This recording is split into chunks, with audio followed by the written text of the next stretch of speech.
J'attendais ce jour depuis le moment même où nous avons été choisis pour aider à la reconstruction de Chrysler en 2009. Dans la vie de toutes les grandes organisations et des personnes qui en font partie, il y a des moments marquants qui entrent dans les livres d'histoire. Pour Fiat et Chrysler, l'accord qui vient d'être conclu avec le VEBA est clairement un de ces moments.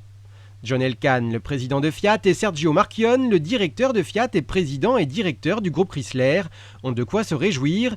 Hier, 1er janvier 2014, ils sont parvenus dans la soirée à trouver un accord avec le fonds de pension VEBA du syndicat américain de l'automobile UAW concernant le rachat de ses parts dans le groupe Chrysler par Fiat.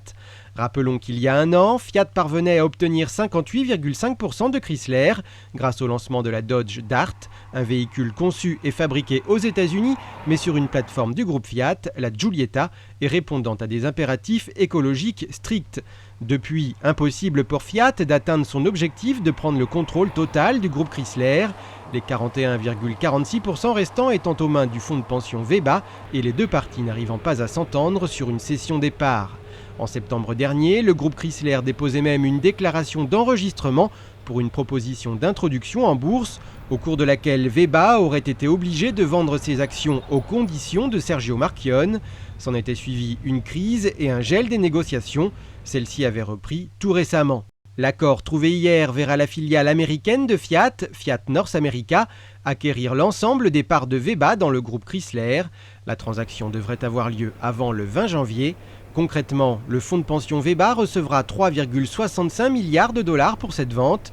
Fiat North America en paiera 1,75 milliard au comptant en utilisant sa trésorerie, Chrysler versant pour sa part 1,9 milliard de dollars de dividendes. 700 millions de dollars supplémentaires seront versés par Chrysler au fonds de pension sous forme de paiement échelonné sur 4 ans.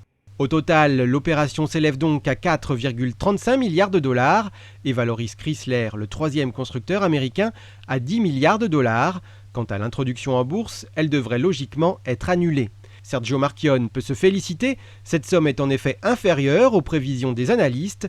L'accord permet surtout aux directeurs des deux groupes de respirer un peu pour continuer à consolider leurs activités d'ingénierie et de production. Ainsi réunis, ils représentent 6 millions de véhicules, ce qui permet au groupe Fiat Chrysler de se classer au 7e rang mondial du secteur. De nombreux projets, annoncés mais gelés, vont pouvoir reprendre, comme les projets liés à la marque Alfa Romeo.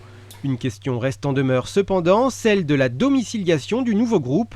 Sera-t-il basé aux États-Unis, en Italie ou ailleurs ? Fiat Industrial, la société qui gère les activités non automobiles de Fiat, apporte un premier élément de réponse. Après sa fusion avec l'américain CNH, Fiat Industrial, qui regroupe notamment les marques Caz, Iveco, Magirus ou bien encore New Holland, est de droit hollandais, domicilié fiscalement au Royaume-Uni et coté en bourse à New York et Milan.